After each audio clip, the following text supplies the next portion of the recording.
મિત્રો, 7 ફેબ્રુઆરી એટલે માતા રમાબાઈનો જન્મદિવસ. તો આજે માતા રમાબાઈના જન્મદિને તમામ મિત્રોને શુભેચ્છાઓ. માતા રમાબાઈનો જન્મ 7 ફેબ્રુઆરી 1898માં થયો હતો. એમનો જન્મદિવસે આપણે એમને વંદન કરવાનું ખૂબ દરેકની ઈચ્છા થશે. કારણ કે ત્યાગ અને જે કરુણામૂર્તિ માતા રમાબાઈનું જે જીવન હતું ને, એમના જીવન વિશે જાણશું ને તો ખાસ કરીને જે ઓબીસીમાં આવતા કોળી સહિત જે 146 જ્ઞાતિઓ છે, SC ST જે દલિત આદિવાસી સમાજ છે, એના તમામ ભાઈઓ બહેનોને ખૂબ જ પ્રેરણા મળે એમ છે.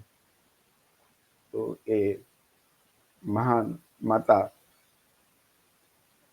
ડૉક્ટર બાબા સાહેબ આંબેડકરના પત્ની માતા રમાબાઈના જીવન વિશે આપણે જાણીએ. મિત્રો, માતા રમાબાઈ આંબેડકર છે ને, એમનો 7/2/1998 એમ જન્મ થયેલો. મોટાભાગે તમે જો તો દરેક મહાન માણસની સફળતા પાછળ તેમના જીવનસાથીનો એક મોટો ભાગ હોય છે. જો તેમના જીવનસાથીનો ત્યાગ અને સહકાર ન હોય ને તો કદાચ તે વ્યક્તિ મહાન બની શક્યો ન હોત. રમાબાઈ આંબેડકર આવા બલિદાન સમર્પણના પ્રતીક હતા.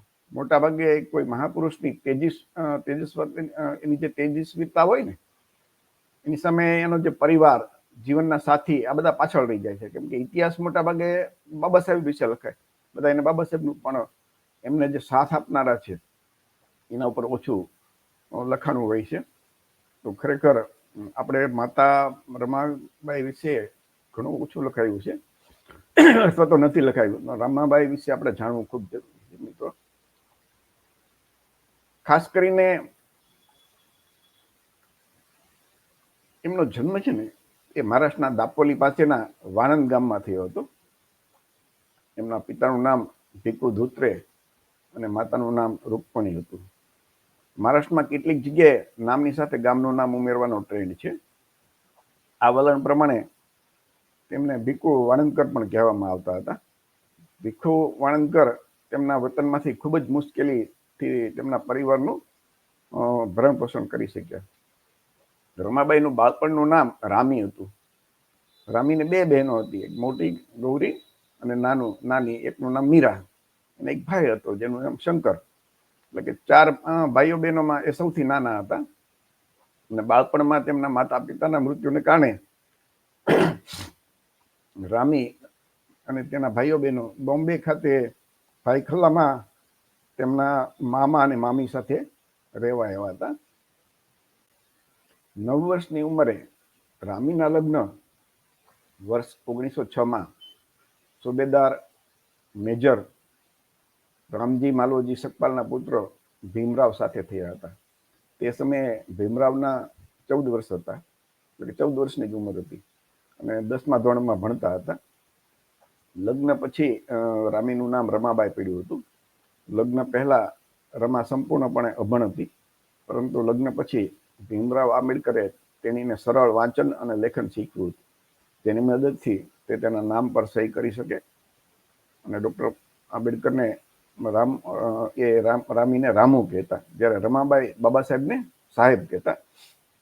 મિત્રો, એ સમય હતો ને 1906માં, એ વખતે તો બાળ લગ્ન થતા દરેક જગ્યાએ, એટલે કોમન વસ્તુ હતો. ઘણા મિત્રોને એમ થાય કે નાની ઉંમરે લગ્ન કેમ થતા હશે. રમાબાઈ અને ભીમરાવ આંબેડકરને વર્ષ 1924 સુધીમાં 5 બાળકો હતા.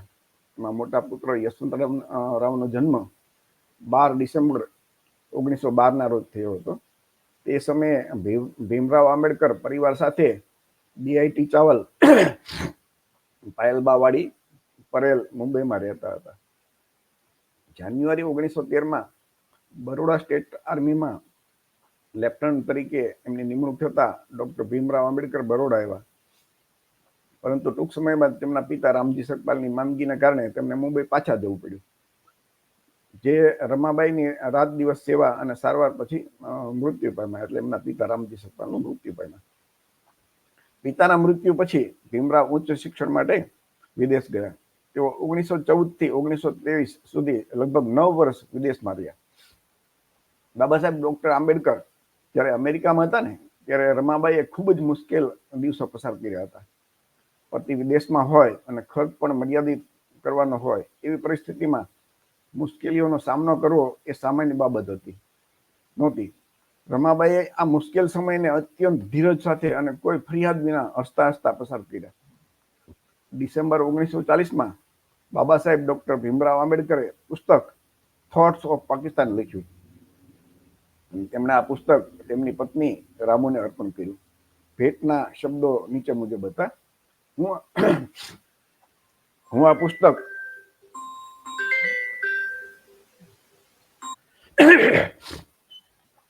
આ પુસ્તક રામુને તેમની મનની શુદ્ધતા, સારા માનસિક વલણ, આચરણની શુદ્ધતા અને અછત અને મુશ્કેલીના દિવસોમાં જ્યારે અમારી પાસે મદદ કરવા વાળું કોઈ નહોતું, ત્યારે તેમણે મારી સાથે જે અત્યંત સહનશીલતા અને સંમતિ દર્શાવી તેની પ્રશંસાના ચિહ્ન તરીકે પ્રસ્તુત કરું છું. ઉપરોક્ત શબ્દો પરથી સ્પષ્ટ થાય છે કે માતા રમાએ કટોકટીના દિવસોમાં બાબા સાહેબ ડોક્ટર આંબેડકરને કેવી રીતે સાથ આપ્યો અને બાબા સાહેબ માટે તેમના હૃદયમાં કેટલો આદર અને પ્રેમ હતો. બાબા સાહેબ અમેરિકા ગયા ને ત્યારે માતા રમાએ ગર્ભવતી હતી. તેણે એક પુત્ર રમેશને જન્મ આપ્યો, પરંતુ તે બાળપણમાં મૃત્યુ પામ્યો. બાબા સાહેબના પાછા ફર્યા પછી બીજા એક છોકરા ગંગાધરનો જન્મ થયો, પણ તે પણ 2.5 વર્ષની નાની ઉંમરે મૃત્યુ પામ્યો. ગંગાધરના મૃત્યુની હૃદયસ્પર્શી ઘટનાનો ઉલ્લેખ કરતા બાબા સાહેબે એક વખત તેમના મિત્રને કહ્યું કે જ્યારે ગંગાધરનું યોગ્ય સારવારના અભાવે મૃત્યુ થયું હતું ત્યારે ગલીના લોકોએ તેમના મૃતદેહને ઢાંકવા માટે નવું કપડું લાવવા કહ્યું હતું, પરંતુ તેમણે કહ્યું હતું કે એટલા પૈસા પણ એમની પાસે નહોતા માતા રમાઈ પાસે. પછી માતા રમાએ એની સાડીમાંથી જે કપડું હતું ને એ સાડીને ફાડી અને એ મૃતદેહને ઢાંકી અને સંસાર લઈ ગયા હતા અને મૃતદેહને દફનાવવામાં આવ્યો. તેમને એક જ પુત્ર યશવંત હતો, એ જીવંત હતો. મિત્રો, ભારતના બંધારણના ઘડવૈયા, ભારતના સૌથી વિદ્વાન ભારત રત્ન ડોક્ટર બાબા સાહેબ આંબેડકર કેટલો સંઘર્ષ અને એનું જીવન કેટલું કઠોર હતું એ આના ઉપરથી આપણને સમજાય છે. યશવંતની તબિયત પણ ખરાબ રહેતી હતી. યશવંતની માંદગીના કારણે માતા રમાએ ખૂબ જ ચિંતિત હતા, પરંતુ તેમ છતાં તેમણે બાબા સાહેબને કાર્યમાં કોઈ અડચણ ન આવે અને તેમના અભ્યાસમાં કોઈ અડચણ ન આવે તેનું પૂરેપૂરું ધ્યાન રાખતા. માતા રમાઈ પણ તેમના પતિના પ્રયત્નોથી લખતા વાંચતા શીખ્યા હતા. સામાન્ય રીતે મહાપુરુષના જીવનમાં એ સુખદ બાબત રહી છે કે તેમને ખૂબ જ સામાન્ય અને સારા જીવનસાથી મળે છે. બાબા સાહેબ પણ એવા ભાગ્યશાળી હતા કે જેમને રમાબાઈ જેવી એક ઉમદા અને આજ્ઞાકારી જીવનસાથી મળી હતી. દરમિયાન બાબા સાહેબ આંબેડકરના સૌથી નાના બાળકનો જન્મ થયો. તેનું નામ રાજરત્ન રાખવામાં આવ્યું. તેઓ તેમના પુત્રને ખૂબ પ્રેમ કરતા હતા. રાજરત્નની એ પહેલા માતા રમાબાઈને એક પુત્રીનો પણ જન્મ આપ્યો હતો, જે બાળપણમાં મૃત્યુ પામી હતી. માતા રમાઈની તબિયત બગડવા લાગી, તેથી તેણીને તેના 2 છોકરાઓ યશવંત અને રાજરત્ન સાથે હવા બદલવા માટે, આપણે હવા ફેર માટે ધારવાડ મોકલવામાં આવ્યા હતા.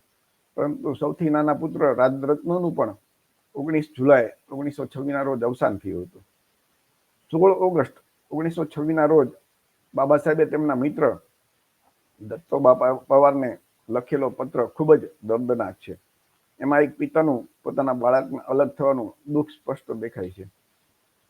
અમે 4 સુંદર અને શુભ બાળકોને દફનાવ્યા છે, તેમાંથી 3 પુત્ર અને 1 પુત્રી હતી.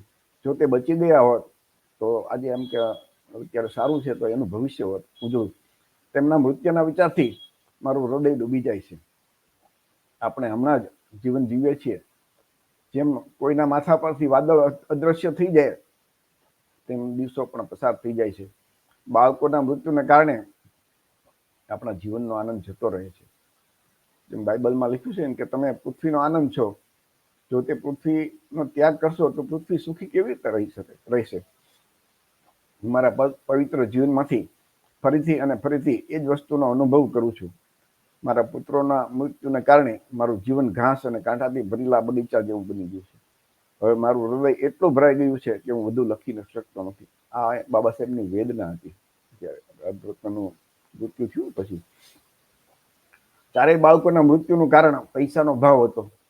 કારણ કે ડોક્ટર બાબા સાહેબ પોતાની આજીવિકા કમાવા માટે કામની શોધમાં ભટકતા હતા અને સતત અભ્યાસ કરવામાં એ લીન હતા અને નવો ખર્ચો એનો થતો. કોઈ જગ્યાએ નોકરી કરીને આગળ ન વધવું હોય તો એ શાંતિથી જ જીવી શકતા એમ, પરંતુ એમને તો ખૂબ આગળ વધવું હતું. એટલે આમ જેમ નોકરી માટે અને અભ્યાસ માટે, એટલે એના કારણે એની આર્થિક સ્થિતિ ખૂબ ખરાબ રહેતી. જ્યારે કોઈનું પેટ ભરાઈ ન શકતું હોય ને, તો બાળકોની બીમારીની કેવી રીતે સારવાર કરવે? માત્ર બાબા સાહેબના મોટા પુત્ર યશવંતરાવ જ જીવિત રહ્યા. તે હંમેશા બીમાર રહેતા.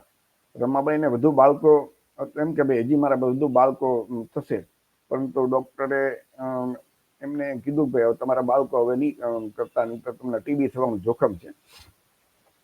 અને આ સંદર્ભમાં ડોક્ટરે બાબા સાહેબને પણ એક સાવચેત રહેવાની સલાહ આપી હતી.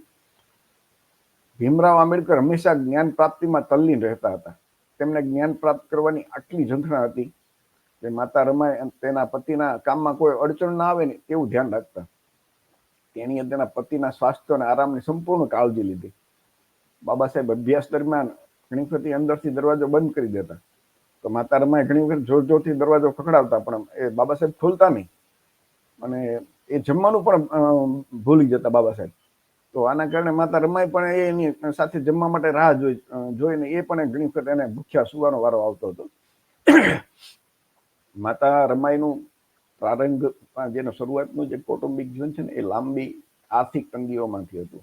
શરૂઆતના દિવસો જે છે ને, ગરીબીની હાલત એવી હતી ને એની, કે આખો દિવસ કામ કર્યા પછી તે સાંજે ઘરથી 3-4 કિલોમીટર સુધી એ દૂર સુધી આમ ફરે અને છાણ હોય ને ગાયનું, એ ભેગું કરતા અને ગાયના છાણમાંથી છાણા બનાવતા, પછી એને વેચતા અને એવી રીતે એ ઘર ચલાવતા.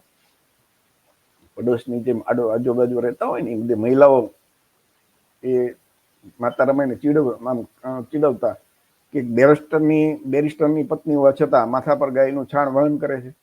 આના ઉપર માતા રમાઈ કહેતા કે ભાઈ ઘરનું કામ ગમે કરીએ, એમાં શરમવાનું શું છે? તો આજની જે આપણા બહેનો છે, આજની જે પેઢી છે, એને આ કેટલું સરસ મજાનો સંદેશ મળે. જે ધ્યેય કર્યું છે, જીવનનો એક ધ્યેય હેતુ છે, એનો મેળવવા માટે કેટલો સંઘર્ષ એમણે કર્યો. માતા રમાઈ એક સરળ અને કર્તવ્યનિષ્ઠ સ્ત્રી હતી. તે પોતાના પતિ અને પરિવારની સેવાને પોતાની ફરજ માનતી હતી. આફત ગમે તે હોય, તે કોઈની મદદ લેવામાં ડરતી ન હતી. એવા ઘણા પ્રસંગો હતા જ્યારે પરિચિતોએ તેમને મદદની ઓફર કરી હતી, પરંતુ માતા રમાઈ એ તેને લેવાની ના પાડતી. રમાતાઈ સંતોષ, સહકાર અને સહિષ્ણુતાના મૂર્ત સ્વરૂપ હતા. ડોક્ટર બાબા સાહેબ આંબેડકર ઘણી વખત ઘરની બહાર રહેતા, તો જે કાંઈ કમાય ને એ રામુને સોંપી દેતા અને જરૂર હોય એટલે તેટલું માગતા.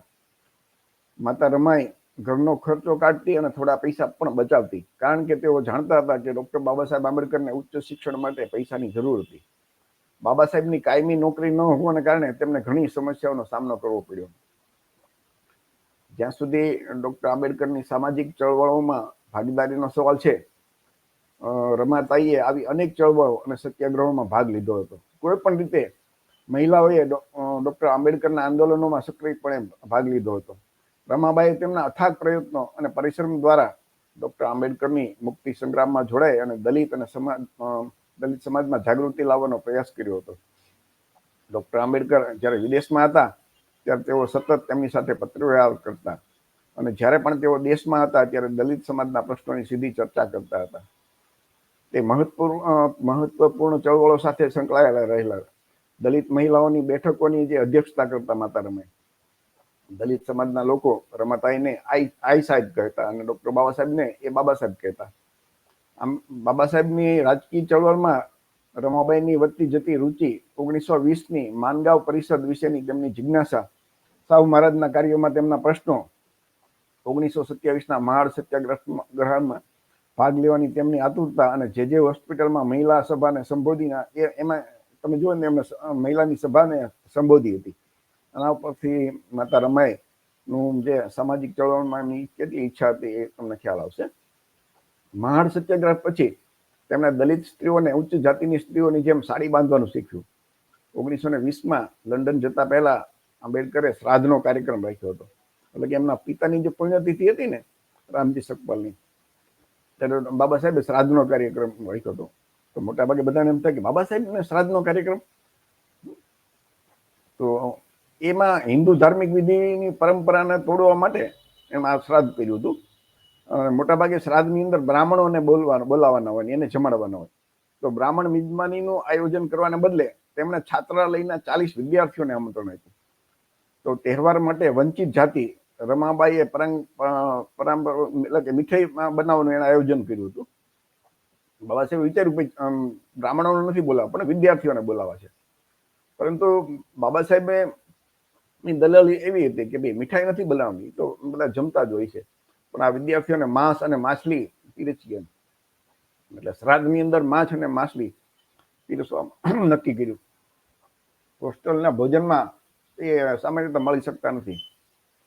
પહેલા તો રમાબાઈ આ દલીલથી ખૂબ નારાજ થયા અને શ્રાદ્ધની વિધિમાં પૂર્ણપોળીને બદલે માંસ ખાવા પર સવાલો ઉઠાવવા લાગ્યા. પરંતુ બાદમાં તેમણે આંબેડકરના કહેવા પ્રમાણે કર્યું. જ્યારે બાબા સાહેબ દાદરના રાજગૃહમાં રહેતા હતા, જે રેલવે લાઈન પાસે હતું, એક વખત બાબા સાહેબના એક મિત્રએ એને પૂછ્યું કે રેલવે લાઈનની આટલી નજીક તમે શા માટે તમે ઘર પસંદ કર્યું? તો એમ કે આ રેલવેનો જે અવાજ આવે એ તમને વિક્ષેપ નથી કરતો? બાબા સાહેબ આના ઉપર કાંઈ બોલે એ પેલા નજીકમાં જે માતા રમાઈ ઉભા હતા, એમણે કીધું કે તમે ખોટી વાત કરો છો. એ જયારે બાબા સાહેબ ભણવા બેસે ને ત્યારે એ કે એને કોઈનો અવાજ, એનો રેલવેનો એન્જિનનો અવાજ પણ ન સંભળાય. એટલે કે આટલા બાબા સાહેબ પોતાનું જે કાર્ય હાથમાં લેતા ને એમાં તલ્લીન રહેતા અને એ નિષ્ઠાથી એ કામ કરતા. રાજગૃહનો એમની ભવ્યતા અને બાબા સાહેબની ફેલાઈ રહેલી ખ્યાતિ પણ જે માતા રમાઈની જેની તબિયત બગડતી ગઈ, એમાં કોઈ સુધારો લાવી શકી નહીં. તેનાથી વિપરીત તેને તેના પતિની વ્યસ્તતા અને સલામતી વિશે અત્યંત ચિંતિત જણાતી હતી. કેટલીક વાર તે એવા લોકોને ઠપકો આપતી જો બાબા સાહેબનો નવરાશનો સમય હોય ને ત્યારે મળવા આવતા. તો રમાબાઈ એની એટલી બધી ચિંતા હતી કે ભાઈ માંડ એને ક્યારેક નવરાવે તો શાંતિથી એને આરામ કરવો જો, સુવાનો જો. એ વખતે તમે એને મળવા આવશો તો બાબા સાહેબ પછી તો તબિયત બગડ્યા કરે ને વધારે. અને બીજી બાજુ ડોક્ટર આંબેડકર તેમના કામમાં ખૂબ વ્યસ્ત હોવાને કારણે રમાબાઈ અને ઘર તરફ ધ્યાન ન આપી શકતા નહીં. એક દિવસ માતા રમાએ કુટુંબના એક મિત્ર ઉપશામ ગુરુજીને પોતાનું દુઃખ સંભળાયું કે ગુરુજી, હું ઘણા મહિનાથી બીમાર છું. ડોક્ટર સાહેબ પાસે મારી ખબર અંતર પૂછવાનો પણ સમય નથી. એટલે કે બાબા સાહેબ પાસે ખાલી હાઈકોર્ટમાં જતી વખતે તેઓ માત્ર દરવાજા પાસે ઉભા રહીને મારી તબિયત પૂછે છે અને પછી ત્યાંથી ચાલ્યા જાય છે. શું આ પતિની ફરજ છે? આવું એમણે ગુરુજીને ફરિયાદ કરી. પત્નીની પણ કેટલીક અપેક્ષા હોય છે, તેના વર્તનથી મને ખૂબ દુઃખ થાય છે. તમે મને કહો કે મારી તબિયત આવી રીતે કેવી રીતે સારી થઈ શકે? ત્યારે એના ગુરુજીએ જે બાબા સાહેબને આ બધી વાત કરી.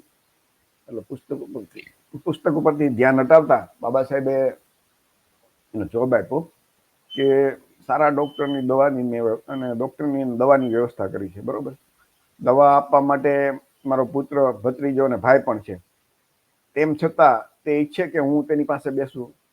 તો એ એમ કે આ કેવી રીતે શક્ય બને? મારી પત્નીની બીમારી ઉપરાંત આ દેશની અંદર 7 કરોડ અનટચેબલ અસ્પૃશ્યો છે, જેઓ સદીઓથી તેમના કરતા પણ, એટલે માતા રમાઈ કરતા પણ વધુ બીમાર છે. તેઓ અનાથ અને લાચાર છે. તેની સંભાળ લેનાર કોઈ નથી. રામુની સાથે મને પણ આ 7 કરોડ અસ્પૃશ્યોની ચિંતા છે.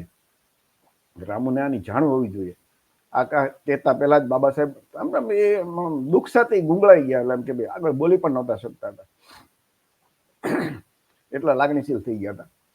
રમાતાએ લાંબા સમય સુધી બીમાર રહ્યા અને આખરે 27 મે 1935ના રોજ બાબા સાહેબ ડોક્ટર ભીમરાવ આંબેડકર કોર્ટમાંથી જ્યારે પાછા ફર્યા ત્યારે રમાબાઈએ બાબા સાહેબને ઈશારાથી પોતાની પાસે બોલાવ્યા. તેમના હાથમાં લઈને કહ્યું કે તમે નિરાશ થશો નહીં. આપણા બાળકો ટકી શક્યા નથી. સમાજ પોતે જ આપણું બાળક છે. મને વચન આપો કે તમે તેમને બ્રાહ્મણી વ્યવસ્થામાંથી મુક્ત કરશો. આટલું કહીને માતા રમાબાઈએ ડોક્ટર આંબેડકરને એકલા છોડીને આ દુનિયામાંથી વિદાય લીધી. રમાતાઈના અવસાનથી બાબા સાહેબને ખૂબ જ આઘાત લાગ્યો હતો. તેઓ બાળકની જેમ રડતા હતા. તો મિત્રો, આ એક પિક્ચર છે ને, તમે જોયું ને, એ બાબા સાહેબની એક સિરિયલ આવે છે, એક મહાનાયક ડોક્ટર B.R. આંબેડકર.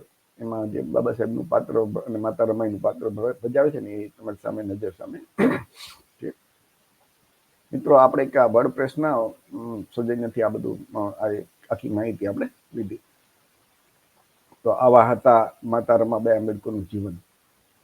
દિવંગત માતા રમાબાઈ ભીમરાવજી આંબેડકર છે, એમને આપણે વંદન કરીએ અને એના જીવન ઉપરથી તમામ ભાઈઓ બહેનોને આપણે પ્રેરણા મળે એવું એમનું જીવન હતું. કે ડૉક્ટર બાબા સાહેબ આંબેડકર આગળ આવ્યા તો એમાં માતા રમાબાઈનો કેટલો બધો સાથ હતો. મિત્રો, એના જે જીવનની અંદર એમણે જે દુઃખ અને દર્દ અને જે ત્યાગ આપ્યો અને બલિદાન આપ્યું, એ શા માટે? બાબા સાહેબ કોઈ પણ એક પણ જગ્યાએ સારી નોકરી કરીને પોતે આરામથી સારું જીવન જીવી શકે, પરંતુ ભારતમાં જે બધા કચડાયેલા દબાયેલા જે લોકો છે એની ચિંતા બાબા સાહેબને હતી. અને બાબા સાહેબે આ મહેનત કરી અને ભારતનું બંધારણ લખવાની જ્યારે તક મળી, તો આજના ભારતના જે 85% વર્ગ જેને કહીએ આપણે ઓબીસી, એસસી, એસટી, જે બ્રાહ્મણ ધર્મ મુજબ શુદ્ધ વર્ણના લોકો ગણાય, એમને જે એના ઉપર અન્યાય, અત્યાચાર અને અધિકાર વંચિત હતા, તો એમને અધિકાર આપવા માટે ડૉક્ટર બાબા સાહેબ આંબેડકરે આખું એનું જીવન દાવમાં લગાડી દીધું. વિચાર કરજો, એમના 4 બાળકો એમને ગુમાવ્યા. એ શા માટે? આપણા બધા માટે. આજે આપણા બાળકો, આપણે બાળકોની સાથે આપણે રહી શકીએ છીએ, સારું જીવન જીવી શકીએ છીએ, તો એનું કારણ કે ડૉક્ટર બાબા સાહેબ આંબેડકરનો સંઘર્ષ, માતા રમાબાઈનો સંઘર્ષ. માતા રમાબાઈ ડૉક્ટર બાબા સાહેબને એવું સમજાવ્યું કે આપણે કાંઈ સમાજ્યો ઘરે, આપણે શાંતિથી ઘરનું કરો અને ખાઈ પીને જલસા કરો. જેમ તમે જો ને, તો આજે આઝાદીના આટલા વર્ષ પછી આપણા જે એસસી, એસટી, ઓબીસીના જે માનો કે આપણે જે રાજકીય પ્રતિનિધિઓ છે, એ આપણા હક અને અધિકાર વિશે કંઈ બોલે છે ખરા? કે ભાઈ સમાજ્યો ઘરે, આપણે તો આપણું પોતાનું ઘરનું કરો. તો એવું જ જો બાબા સાહેબે વિચાર્યું હોત તો આજે આપણી દશા શું હોત આપણા ઓબીસી, એસસી, એસટી સમાજની? તો બાબા સાહેબે માતા રમાઈના સહયોગથી આપણને જેને બંધારણમાં હક અને અધિકાર જે આપ્યા છે, બાબા સાહેબ તો 1956માં મને એમનું અવસાન થયું, પરંતુ બંધારણની અંદર એમણે આપણા માટે જે હક અને અધિકારનો જે આપણો દસ્તાવેજ છે, એની અંદર જેને કલ્પના ન કરી શકો એવા હક અને અધિકારનો આપણને આપ્યા. એ હક અધિકારનો આપણે યોગ્ય ઉપયોગ કરી શકીએ છીએ? બાબા સાહેબનું આપેલું આપણે એનો સરખી ઉપયોગ નથી કરી શકતા. વિચાર તો કરો. સૌથી પહેલો અગત્યનું કહેવાય ને કે 18 વર્ષથી ઉપરના તમામ નાગરિકોને મતનો અધિકાર. એ વખતે 21 વર્ષ હતા. તો એક રાજાનો દીકરો, કરોડોપતિ કે અબજોપતિનો દીકરો, અને સામાન્ય આપણો કોઈ પણ એસસી, એસટી, ઓબીસીનો એક માણસ, કે આપણી દીકરી કે ભાઈ કે બેન, દરેક બધાના મતની કિંમત એક સરખી. તો પેલા આઝાદી પહેલા જે રાજાનો દીકરો રાજા બનતો ને, તો ડૉક્ટર બાબા સાહેબે એ વ્યવસ્થા બદલી અને આપણા પ્રતિનિધિ તરીકે આપણે રાજા બનાવી શકીએ એ આપણને હક અને અધિકાર આપ્યો. તો દેશના જે કચડાયેલા ઓબીસી, એસસી, એસટી, જે 85% જેવી વસ્તી છે, એને આ બાબા સાહેબે હક આપ્યો. એ મતના અધિકારનો આપણે યોગ્ય ઉપયોગ કરી શકીએ છીએ? આપણી 85% વસ્તીને મત હોય છતાં આપણે જો શાસક ન બની શકીએ, તો એના માટે બાબા સાહેબ જવાબદાર છે કે આપણે જવાબદાર છીએ? વિચારવાનું. શા માટે? આપણે દરેક વ્યક્તિએ, દરેક ઓબીસી, એસસી, એસટીમાં આવતા કોઈ સહિત બધી જે જાતિઓ છે ને, એમને ચિંતન કરવાનું કે બાબા સાહેબે મતનો અધિકાર રાજા બનવા આપ્યો છે આપણને, તો આપણે તો બીજાને રાજા બનાવવા માટે એનો ઉપયોગ કરીએ છીએ. એવો જ બીજો તમે જુઓ ને, તો આઝાદીથી આજ સુધી આપણા કેટલા વડાપ્રધાન બન્યા 50 સમાનના? વિચાર તો કરો. મત આપણા વધારે 85%, અને રાજ બ્રાહ્મણવાણીયાનું. આમાં એક વડાપ્રધાન તમને દેખાય છે? એક દેવગોડા જે અપવાદ રૂપ બાદ કરી શકે, બાકી તો ગમે એટલી વસ્તી હોય, ગમે એટલા મત હોય, શું કામના? જેનો ઉપયોગ આપણને કરતા ન આવડે. બાબા સાહેબે એના બાળકો ગુમાવીને આપણને આ બધું, આપણા માટે આ બધું ઊભું કર્યું, માતા રમાએ, અને આપણે એનો ઉપયોગ નથી કરી શકતા. ગુજરાતમાં આપણે વિચારીએ તો ગુજરાતમાં આમાં મુખ્યમંત્રી ઓબીસી એસસી ના કેટલા છે, પછાત વર્ગના? તો એક વખત માધવસિંહ સોલંકી જે ઓબીસી હતા અને અમરસિંહ ચૌધરી જે આદિવાસી સમાજના હતા, એ સિવાય તમે જુઓ કે જોવા મળે છે તમને? તો જે રાજકીય પક્ષો છે આપણા સમાજને વસ્તીના પ્રમાણમાં શાસન પ્રશાસનમાં ભાગીદારી આપતા જ નથી, છતાં એ જ મતનો જે અધિકાર છે એનો ઉપયોગ આપણે કેવી રીતે કરીએ છીએ? આપણે એમની જ ગુલામી કરીએ. તો આ વિચારવાનું છે દરેક વ્યક્તિએ. ઓબીસીમાં આવતા, એસસીમાં આવતા, એસટીમાં આવતા તમામ ભાઈઓ બહેનો મતદારો કે બાબા સાહેબની જે મહેનત હતી એને માથે આપણે તો પાણી ફેરવીએ છીએ ને. જવાબદારી આપણી છે. ત્યારબાદ તમે જોયું ને તો બંધારણમાં બાબા સાહેબ આપણને બંધારણની કલમ 14 મુજબ સમાનતાનો હક આપ્યો. કે આઝાદી પહેલા જે વર્ણના આધારે ભેદભાવ હતા ને, એ વર્ણના આધારે ભેદભાવને ખતમ કર્યા બાબા સાહેબે. આમ છતાં આઝાદીના 76 વર્ષ પછી તમને ભાગ્ય જેવું ગામડું જોવા મળશે કે જ્યાં વર્ણના કે જાતિના આધારે ભેદભાવ ન થતા હોય. 76 વર્ષ થયા અને છતાં જો આજે ભેદભાવ થતા હોય તો એનો મતલબ જે શાસક સમાજ છે એમની ઈચ્છા શક્તિ ન હોય તો જ આ બની શકે. બાકી તો બંધારણ મુજબ જ દેશ ચાલવો જોઈએ ને. કેમ પોતાની જાતને કોઈ એમ કહે કે અમે ઉચ્ચ વર્ણના, તમે નીચી જાતિના, હલકા વર્ણના, એવું કહી શકવાનો કોઈની હિંમત જ ન આવવી જોઈએ ને. તો ડોક્ટર બાબા સાહેબ આપણા માટે આ બધું લખીને ગયા છે, કરીને ગયા છે, પણ આપણે એમનો ઉપયોગ નથી કરી શકતા. તમે જુઓ ને તો એ વર્ણ વ્યવસ્થા આજની તારીખે તમે જુઓ ને તો એ બ્રાહ્મણો પોતે ગર્વથી બોલે, ક્ષત્રિય ગર્વથી બોલે, વૈશ્ય કે અમે બ્રાહ્મણ છીએ, ક્ષત્રિય છીએ, વૈશ્ય છીએ. અને શૂદ્ર વર્ણના આપણે, શૂદ્ર વર્ણમાં કોણ આવે તો કે જે ઓબીસી, એસસી, એસટી મોટા ભાગના જાતના હિન્દુ, પોતે હિન્દુ છે અને બ્રાહ્મણ, ક્ષત્રિય કે વૈશ્ય નથી, તો બાકીના બધા એ હિન્દુ માનતા હોય તમામ ઓબીસી, એસસી, એસટી એ શૂદ્ર ગણાય. તો આજની તારીખે તમે જુઓ ને તો એ ખરેખર તો સમાનતાનો છે. તો કોઈ પોતાની જાતને બ્રાહ્મણ, ક્ષત્રિય કે વૈશ્ય કે શા માટે બોલવું જોઈએ? એ તો ગર્વથી બોલે જ છે. ખરેખર તો બધા ભારતીય હોવો જોઈએ ને, પણ છતાં એ લોકો ગર્વથી બોલે છે. ત્યારે શૂદ્ર વર્ણના લોકો તમે જોજો, પોતાને હિન્દુ થવું છે પણ એ વર્ણ બોલે તો નહીં બોલે પોતે કે હું શૂદ્ર છું. ગર્વથી ક્યાંય કોઈ શૂદ્ર કોઈ વાત કરતા તમને જોવા મળે ખરું? આપણે વિચારવાનું છે કે બંધારણમાં સમાનતા છે અને એક બાજુ તમે જુઓ ને તો શૂદ્ર વર્ણના લોકોને હિન્દુ બનવું છે અને શૂદ્ર કહેવરાવવું નથી. અને આ આપણી અધોગતિ છે. બાબા સાહેબે કલમ 15 અને 16 તમે જુઓ તો ઓબીસી, એસસી, એસટી ને એડ્યુકેટ એટલે કે પૂરતું પ્રતિનિધિત્વ મળે જે એના માટે એની જોગવાઈ છે. આઝાદીના આટલા વર્ષ પછી એસસી, એસટી ને તો વસ્તીના પ્રમાણમાં મળે છે, પણ દેશનો સૌથી મોટો સમાજ જેની 1931 મુજબ 52% વસ્તી હતી, હમણાંની વસ્તી મુજબ, ગણતરી મુજબ જે બિહારમાં ઓબીસીની વસ્તી 65% આવી. વિચાર કરજો, વસ્તી 65% જેવી.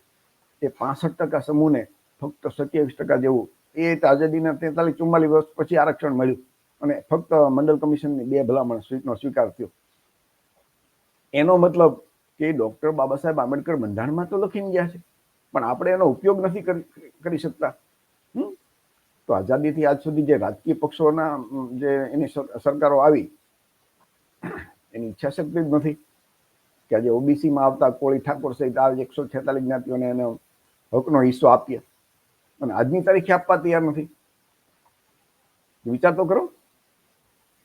આ બંધારણની કોપી તમારી સામે મૂકેલી છે કે વસ્તીના પ્રમાણમાં ઓબીસીને ખરેખર મળવું જોઈએ પ્રતિનિધિત્વ, નથી મળતું. વર્ષોથી આપણી માંગણી છે કે ભાઈ જાતિ આધારિત વસ્તી ગણતરી થાય, સર્વે થાય, તો આપણા લોકોને ખબર પડે કે ભાઈ અમારી તો 65% વસ્તી છે, તો અમારા 65% પ્રોફેસર, ન્યાયાધીશ, વીસીએ, ઉદ્યોગપતિ અમારા હોવા જોઈએ. 65% ઉદ્યોગ, મામલતદાર, કલેક્ટર, પીએસઆઈ, કર્મચારી, ક્લાર્ક, મામલતદાર, આ બધા હોવા જોઈએ. તો એ જાતિ આધારિત સર્વે ગણતરી કરતા જ નથી. તો કોણ નથી કરતું? કેન્દ્ર સરકારની અંદર કોનો લગભગ શાસન કોનું હોય? કાં ભાજપનું અત્યારે છે, પહેલા કોંગ્રેસનું હતું. અને જે લોકો આટલા વર્ષથી જાતિ આધારિત જનગણના કે સર્વે નથી કરતા, છતાં આપણા જે ઓબીસી એસસી એસટી ના લોકો એમને જ મત આપે. બાબા સાહેબ વ્યવસ્થા કરીને ગયા છે બંધારણમાં, જે જાતિ આધારિત વસ્તી ગણતરીનો જે છે ને સેન્સસ કરવાનું નિયમ કલમ, એમાં સ્પષ્ટ છે, લખેલું જ છે. અને એસસી એસટી નો જાતિ આધારિત સર્વે થાય જ છે, ગણતરી થાય જ છે, તો ઓબીસી ની ગણતરી કરવામાં શું વાંધો? આ ઓબીસી ને વસ્તીના પ્રમાણમાં ખરેખર મળવું જોઈએ. તમે જો ને તો વસ્તીના પ્રમાણમાં આરક્ષણ આપવાની કોંગ્રેસ ભાજપ કોઈ દિવસ બોલ્યા છે ખરા? હમણાં એક નવી પાર્ટી આવી આપ, કે એ ક્યારેય બોલ્યા છે કે અમે ઓબીસી ને અમારું શાસન આવશે તો ઓબીસી ને એની વસ્તીના પ્રમાણમાં અમે આરક્ષણ આપશું? એક પણ રાજકીય પક્ષ બોલ્યા હોય તો બોલો આ ત્રણમાંથી. આપણે ગુજરાતની અંદર એક નવો પાર્ટી ઉભી થઈ છે, વીપીપી, વ્યવસ્થા પરિવર્તન પાર્ટી. એ લોકો કહે છે કે અમે શાસનમાં આવશું તો દરેક સમાજને એમની વસ્તીના પ્રમાણમાં દરેક જગ્યાએ શાસન અને પ્રશાસનમાં ભાગીદારી આપશું, ન્યાયતંત્ર સહિત દરેક જગ્યાએ. તો તમે વિચાર કરજો, તો આપણા પ્રોફેસર વીસી આ બધું ક્યાંય આપણને જોવા મળતા નથી. મોટાભાગે એની પાછળ તમે કારણો તમે જોશો ને તો આપણા લોકોની એ લોકો રાખવા જ નથી માંગતા. તો ડોક્ટર બાબા સાહેબ આંબેડકરે આપણા માટે આરક્ષણની થોડી ઘણી વ્યવસ્થા કરી એટલે આ દશા છે. બાકી વ્યવસ્થા ન કરી હોત તો આપણી શું દશા હોત? તમે વિચારો, લોકશાહીના ચારે સ્તંભ તમે જુઓ, આપણી દશા શું? તમે જુઓ તો સંસદ ભવન, વિધાનસભા, ક્લાસ વન અધિકારીઓ, ન્યાયતંત્ર અને ટીવી મીડિયા. આપણું સ્થાન ઓબીસી એસસી એસટી નું કેટલું? તો કે નહીવત. એ વ્યવસ્થા જો બંધારણનો પૂરેપૂરો બાબા સાહેબ આપણા માટે જે માતા રમાઈના અને બાબા સાહેબના જે બલિદાનના કારણે એ આટલું ભણી ગણી અને વિદ્વાન બન્યા અને જે બંધારણ લખ્યું ને એમાં આપણા માટે જોગવાઈ કરી, પણ આપણે એનો ઉપયોગ નથી કરી શકતા. છેલ્લે છેલ્લે તો હમણાં તમે જુઓ ને, જે ડોક્ટર બાબા સાહેબ આંબેડકરે આપણને જે આપીને ગયા ને, આપણે એને સાચવી નથી શકતા. જેટલી સરકારી કંપનીઓ છે, હવે એ લોકો આ સરકારો છે એની ખાનગીકરણ શરૂ કરી દીધું. સરકારી કંપની હોય તો આરક્ષણ મળે ને, તો ખાનગીકરણ શરૂ કરી દીધું એટલે આપણને આરક્ષણ જ ન આપવું પડે. ક્લાસ 3 અને ક્લાસ 4 એ લોકોએ આઉટસોર્સિંગ શરૂ કરી દીધું, એટલે કે આપણે કઈ આરક્ષણ આપવું ન પડે. તો એની વિરુદ્ધ કોઈ બોલે છે ખરા? ભાજપ, કોંગ્રેસ કે આપ? અને આપણી તો એવી માંગણી છે ભાઈ તમે ખાનગીકરણ કરો તો પેલા ખાનગીમાં આરક્ષણ લાગુ કરો. ખાનગીમાં આરક્ષણ લાગુ કરે અને પછી ખાનગીકરણ કરે તો ક્યાં વાંધો છે? તો ખાનગીકરણની અંદર પ્રાઇવેટમાં આરક્ષણ આપવાનું એક પણ રાજકીય પક્ષ બોલે છે, ભાજપ, કોંગ્રેસ કે આપ? એ પણ મેં તમને કીધું ને કે ગુજરાતની પાર્ટી છે વ્યવસ્થા પરિવર્તન પાર્ટી, એ કહે છે ભાઈ અમે આ શાસનમાં આવશું તો ખાનગીમાં પણ આરક્ષણ આપશું. વચ્ચે ડાયરેક્ટ સચિવની ભરતી કરી હતી, આ બંધારણમાં જોગવાઈ નથી, બાબા સાહેબ નથી લખી ગયા, છતાં આ લોકોએ ડાયરેક્ટ સચિવમાં બધા સવર્ણોને લઈ લીધા. તો બાબા સાહેબ આપણા માટે બંધારણમાં જે વ્યવસ્થા કરી ગયા છે આપણે એને સાચવી નથી શકતા. વિચાર કરજો. એટલે કે નવું લેવાની વાત તો દૂર, પણ બાબા સાહેબે જે આપેલું છે ને એને આપણે અત્યારના જે આપણા એસટી એસટી ઓબીસી ના ધારાસભ્યો કે સંસદ સભ્યો એ સાચવી નથી શકતા. તો ધારાસભ્યો કે સંસદ સભ્યો તો નથી જ કરવાના એવો અનુભવ આપણે લાગે, પરંતુ મતદારોએ શા માટે આવા પક્ષોને સમર્થન આપવું જોઈએ? જવાબદાર આપણે ગણાય ને એમના માટે.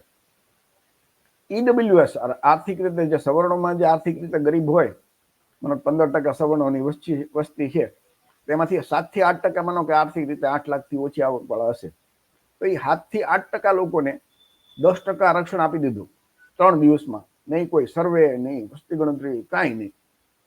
અને આપણે આઝાદીથી જે આપણો જે ઓબીસી સમાજ છે એની 65% જેવી વસ્તી, તો એના માટે ખાલી 27%. તો આપણા પ્રતિનિધિઓ, ધારાસભ્યો, સંસદ સભ્યો પણ એક શબ્દ બોલતા નથી. તો જે સરકાર ઓબીસી એસસી અને એસટી ની વિરોધમાં આવું કામ કરતી હોય અને છતાં આપણે જો એને સમર્થન આપીએ તો એના માટે આપણી બરબાદી માટે આપણે ઓબીસી એસસી એસટી ખુદ જવાબદાર ગણાય ને. એ સરકારોનો તો અનુભવ કહી શકે આપણા માટે નથી કરવાના, અને જે છે એ છીનવી લેવા રહી છે. તો શા માટે આવી સરકારોને સમર્થન, આવા રાજકીય પક્ષોને સમર્થન આપવું જોઈએ? આ જો સંદેશ છાપાની અંદર એક રિપોર્ટ હતો કે બિન અનામત આયોગ માટે 500 કરોડ અને એસસી એસટી ઓબીસી માટે માંડ 166 કરોડ. આવો અન્યાય શા માટે સહન કરવો જોઈએ? ડોક્ટર બાબા સાહેબ આંબેડકરે બંધારણમાં જે કઈ જોગવાઈ કરી છે એનું પાલન તો થવું જોઈએ ને. કલમ 17 છે એ બાબા સાહેબ આપણા માટે લખીને ગયા કે અસ્પૃશ્યતા નાબૂદ કરવામાં. છતાં આજની તારીખે તમે જોવો ને તો કોઈ આપણા એસી ના મિત્રો ઘોડી પર ચડે ને તો એ લોકો અમુક લોકોને ખાસ વાંધો પડે. અમુક જગ્યાએ આપણે એમ કે હવે કે અમારે ક્યાં અહીંયા અનટચેબલ આભડછેટ ને એવું કઈ રહ્યું નથી. અરે ભાઈ, હવે આભડછેટ તો એ અસ્પૃશ્યતાનો આખો એ પ્રકાર બદલાઈ ગયો છે. કદાચ અમુક રીતે નહીં રાખતા હોય પણ એનો પ્રકાર શિક્ષણમાં આપણને વંચિત કર્યા, રોજગારીમાંથી વંચિત કરી નાખ્યા, આર્થિક રીતે વંચિત કરી નાખ્યા. એટલે એવી રીતે જે આઝાદી પહેલા જે ભેદભાવ હતો ને આરક્ષણ અભડછટનો કે અસ્પૃશ્યતાનો, એ આજની તારીખે ચાલુ છે પણ એની રીત બદલાઈ ગઈ છે. દરેક જગ્યાએ દરેકમાં સમાનતા આવવી જોઈએ. જે આમુખમાં લખેલું છે બાબા સાહેબે, એ તો એનો અમલ નથી થયો. કલમ 21 ક મુજબ 6 થી 14 વર્ષના બાળકોને તમામને મફત અને ફરજિયાત શિક્ષણ. તમે વિચાર કરો કેવી રીતે મળે છે. આજની તારીખે કેટલી ખાનગી સ્કૂલો છે, કેટલી મોટી મોંઘી મોંઘી ફી છે. તો આ શિક્ષણનું ખાનગીકરણ કરી નાખ્યું એટલે કે આપણા છોકરાઓ ભણી ન શકે. રાઈટ ટુ એજ્યુકેશનનો કાયદો લાવ્યા પણ કેટલા બાળકોને તો માનો કે 5,000 એપ્લાય થાય તેમાંથી મળે ખાલી 800, 900 કે 1,000, 1,200 એડમિશન. બંધારણમાં તો બધા માટે જોગવાઈ છે. આ આપણે વિચારવાનું છે. ધર્મ સ્વતંત્રતાનો હક, અને આ ડોક્ટર બાબા સાહેબ આંબેડકરે કલમ જે 25 છે ને એમાં આમ તો આમ આપણે જે અમુક છે ને એમાં તે એ લખીને ગયા કે આપણે મૂળભૂત અધિકાર છે, આપણો જે ધર્મ પાળવો હોય પાળી શકીએ. તો આ મુજબ 14 ઓક્ટોબર 1956 રોજ ડોક્ટર બાબા સાહેબ આંબેડકરે પોતે દીક્ષા લીધી અને 5 લાખ બીજા સાથીઓને દીક્ષા આપી. બીજા દિવસે 3 થી 4 લાખ, આમ કુલ લગભગ 10 લાખ આપણે જે પછાત સમાજના લોકોને દીક્ષા આપી. અને એમ એટલા માટે કે હિન્દુ ધર્મની અંદર તો ફક્ત બ્રાહ્મણ શ્રેષ્ઠ છે. એના તમામ શાસ્ત્રોમાં તમે વાંચો ને તો એ બ્રાહ્મણ જ શ્રેષ્ઠ છે. શૂદ્રવર્ણના જે ઓબીસી, એસસી, એસટી જેને શૂદ્રવર્ણ કહેવાય, એના માટે તો આપણે સહન ન કરી શકીએ ને એટલું હિન્દુ ધર્મના શાસ્ત્રોમાં લખ્યું છે. વાંચી લે ને બધા આપણા લોકો વાંચે તો ખબર પડે કે શૂદ્રો માટે કેટલું ખરાબ લખેલું છે. સહન ન થઈ શકે તમારાથી. શૂદ્રવર્ણના લોકો રાષ્ટ્રપતિ બની જાય ને, કલેક્ટર બને, પણ તોય આ ભેદભાવ અટકતા નથી. એ આપણે આપણો અનુભવ કહે છે. તો ડોક્ટર બાબા સાહેબ આંબેડકર જેવા વિદ્વાન માણસ બધા ધર્મનો અભ્યાસ કર્યા પછી બૌદ્ધ ધર્મની દીક્ષા લીધી, કેમ કે એમાં સમાનતા છે, માનવતા છે, કોઈ ઊંચ નીચ નથી. તો આપણા લોકો એ બાબા સાહેબની જેને આટલા બલિદાન આપ્યા છે, તો આપણે છતાં આપણા માટે થઈ એમના આટલા દીકરાઓ દીકરીને એને ગુમાવ્યા છે, અને આપણે એનો ફક્ત નોકરીમાં કે શિક્ષણમાં આરક્ષણનો લાભ લે, બાકી બાબા સાહેબની વાત માનવા તૈયાર નથી આપણા સમાજના લોકો. ઓબીસીના લોકો જે મને કહીએ એને જે આરક્ષણ મળે છે શિક્ષણ કે નોકરીમાં, એ કોને કારણે? બાબા સાહેબના કારણે. કોઈ દેવી દેવતાનું થોડું કારણે થોડું મળે છે એસસી એસટીને પણ. તો એ બાબા સાહેબે રસ્તો બતાવ્યો કે આ રસ્તે ચાલો તમે, તો એમાં બધા સમાનતા છે. પણ આપણા લોકોને સમાન નથી થવું. શૂદ્ર વર્ણના થઈ અને નીચ નાલાયક અધમ જાતિના થવું છે, એમાં એને ગર્વ મળે. પણ બૌદ્ધ ધર્મમાં બાબા સાહેબનો જે આદેશ છે એ પ્રમાણે એને નથી કામ કરવું. તો આના માટે પણ આપણી બરબાદી માટે આપણે ખુદ જવાબદાર છીએ. તમે જોયું તો હિન્દુ ધર્મની તમામ જે એના ગ્રંથો છે, આપણા ભાગે તો શૂદ્રવર્ણના લોકો માટે તો અહીંયા ને અત્યાચાર જ છે, બીજું કાંઈ નથી. બધા ગ્રંથોમાં ફક્ત બ્રાહ્મણ શ્રેષ્ઠ છે. અમુક અમુક જગ્યાએ તો ક્ષત્રિય અને વૈશ્ય માટે પણ એમાં ખરાબ લખવામાં કાંઈ પાછી પાની નથી કરી આ બ્રાહ્મણ લેખકોએ. કેમ કે તમામ જે શાસ્ત્રોના લેખક છે એ બ્રાહ્મણ પંડિતો છે, કોઈ ઈશ્વરે નથી લખ્યા કાંઈ. એ તો હમણાં મોહન ભાગવત થી માંડીને ડોક્ટર બાબા સાહેબ, જ્યોતિબા ફૂલે, પેરિયા રામાસ્વામી બધાએ કીધું છે આ વાત. પણ આપણા લોકોને ગળે નથી ઉતરતી. બાબા સાહેબની વાત માનવી નથી કોઈને, જ્યોતિરાવ ફૂલેની વાત નથી માનવી, પેરિયા રામાસ્વામીની વાત નથી માનવી. તો આપણી બરબાદી માટે ફરીથી એ લોકોને દોષ દેવાને બદલે આપણે ખુદ દોષી છીએ એવું કહી શકાય. હમણાં તમે જોયું તો અયોધ્યામાં રામ મંદિર બન્યું, ટ્રસ્ટી નિમ્માની વાત હતી, એક પણ ઓબીસી માં નહીં. વિચાર કરજો, એક પણ ટ્રસ્ટી ઓબીસી નહીં. જે અયોધ્યા મંદિરની જયારે લડાઈ હાલતી હતી ને એમાં સૌથી વધારે મર્યા કોના? તો કે ઓબીસીના. ટ્રસ્ટી લેવાના આવ્યો તો એક પણ ઓબીસી બધાને બાદ બાકી કરી. છતાં રામ મંદિર રામ મંદિરથી આપણી થોડી સમસ્યા બધી હલ થઈ જવાની છે, નોકરીની, શિક્ષણની, રોજગારની, આરોગ્યની. એ કોઈ રામાયણની તો ભગવાનના રામના હાથે શૂદ્ર વર્ણના સબુકને મરાવ્યો હતો આ બ્રાહ્મણ લેખો. કોઈ વિચાર કરજો, કોઈ ભગવાન હોય તો કોઈ મારે ખરું? પણ તો વાલ્મીકી રામાયણમાં ચોખ્ખું લખ્યું છે કે શૂદ્ર વર્ણના લોકોએ ઉપરના 3 વર્ણની સેવા કરવાની. એ સેવા સિવાય જો કંઈક કામ કરે તો ભગવાન રામ એની હત્યા કરે. તો જે રામાયણ એમ કહે છે કે શૂદ્ર વર્ણના લોકોએ સેવા કરવાની, સેવા નહીં કરો તો તમારી હત્યા થાય, તમારો વધ થાય, અને એ જ શૂદ્ર વર્ણના લોકો એની પૂજા કરે. કારણ કે રામાયણ પણ વાલ્મીકી રામાયણ કોઈ વાંચ્યું જ નથી. ના, સીધો તાજો દાખલો ને, આપણા લોકોને ખાલી ઘંટડી વગાડવાની, દાન દક્ષિણા દેવાનું, એક પણ ટ્રસ્ટીમાં નહીં.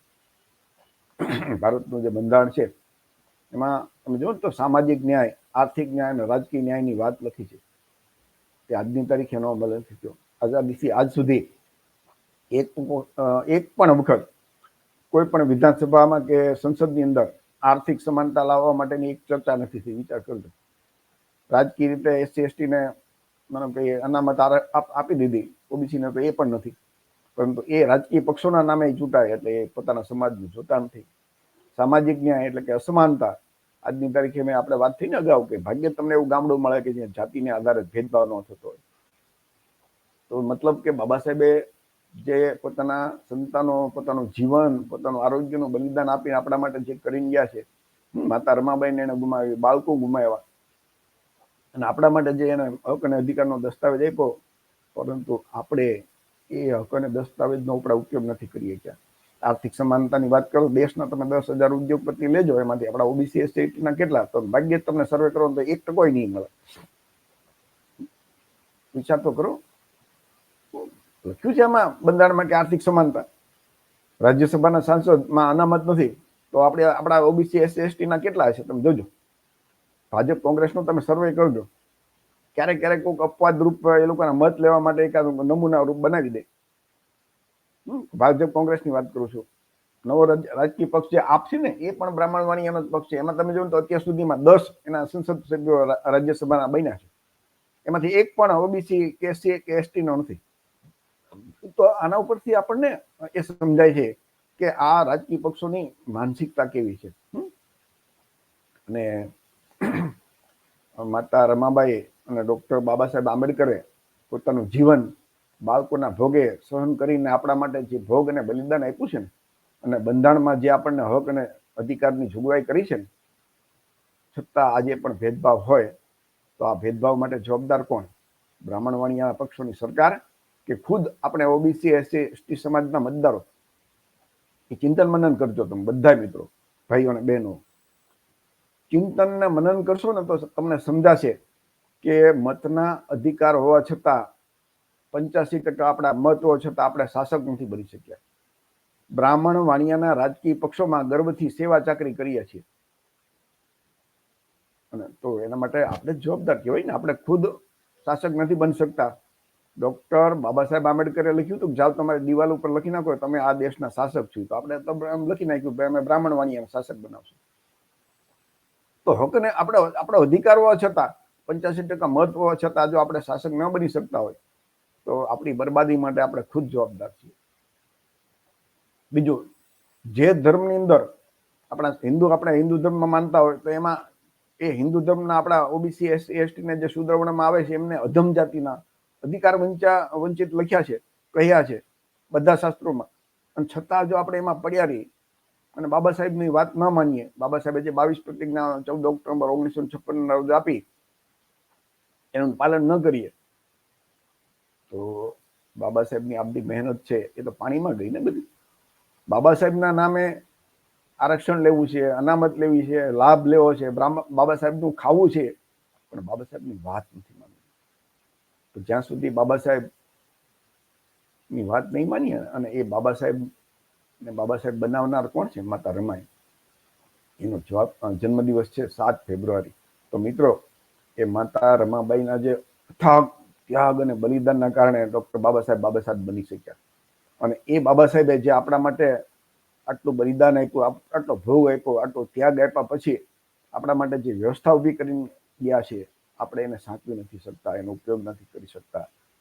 એટલે છેલ્લે એટલું જ કહી શકાય, તમે બધા ચિંતન કરજો, પણ મને તો ખુદ એમ લાગે છે કે આપણી ઓબીસી આપણો એટલે કે આપણા ઓબીસી, એસસી, એસટી, જે દલિત આદિવાસી પણ કહી શકો, તો આપણી બરબાદી માટે આપણે ખુદ જવાબદાર છીએ. બીજા કોઈને દોષ દઈ નહીં શકાય. દરેક વ્યક્તિ ચિંતન કરશે તો એ જવાબદારી અંતે એમ જ લાગશે કે આપણે ખુદ એના માટે જવાબદાર છીએ, બીજું કોઈ દોષિત નથી. તો ફરીથી દરેક મિત્રોને માતા રમાબાઈના જન્મ જયંતિ દિને ખૂબ ખૂબ શુભેચ્છા. માતા રમાબાઈને આપણે વંદન કરીએ. જય ભીમ, નમો બુદ્ધાય, જય સંવિધાન.